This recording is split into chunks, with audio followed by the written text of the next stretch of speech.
A reading from the letter of St. James.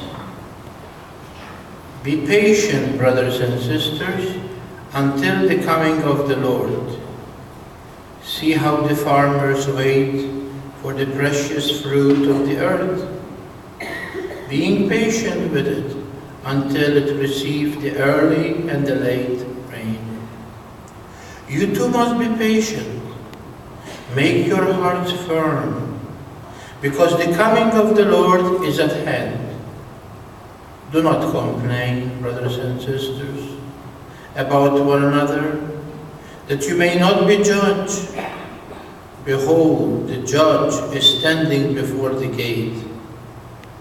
Take an example of the hardship and patience that the prophets and those who spoke the name of the Lord. The word of the Lord. Thanks be to God.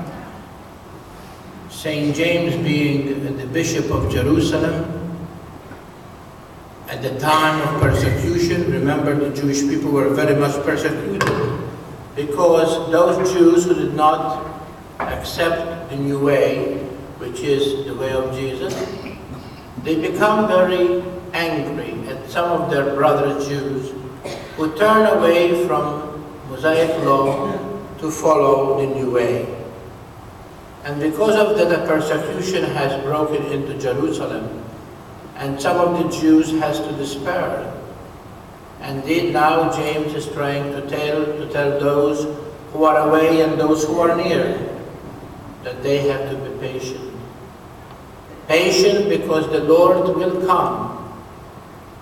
And he gave them an example of the farmer, how much he waits till he put the crop in, wait for the first rain, and the last rain. The first rain is because, like that rain, no other water can really give the soil a good moisture and really a soak one. And like the last rain is because you want to soften the ground before they bring in their harvest. And in all this, the farmer has to be patient. Patient because he knows that his work is not in vain. He will collect his crop. And so do we. We know that we are not in vain, because the Lord's word will not be vain. I will come again. I will come to judge the living and the living and the dead. And those words are spoken from divine person, Jesus.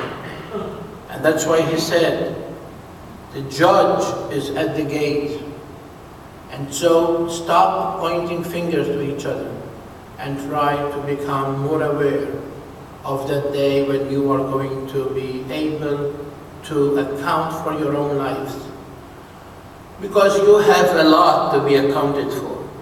And so to try not to bring others down, but try to bring yourself to the knowledge of the coming of the Lord. And then he gave them the example of the prophets, how much they have to suffer. Not only the 16th prophet, including John the Baptist, but even the greatest prophet that comes to us, the great messenger of the Father, Jesus Christ. He too has to undergo the tribulation of suffering. And because of that, we have, as Christians, we have to share in that suffering. Because the identification of each one of us is the sign of the cross. That cross that was traced on our forehead on the day of baptism, and this is the cross that we have to bear. If you want to follow me, there is only one way. Take up your cross and follow me.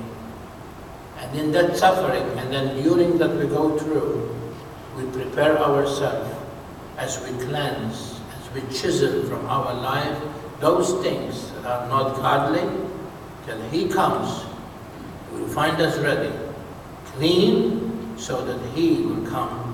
He will take possession of our hearts, and together with him one day, we, when he comes, endure the eternal happiness.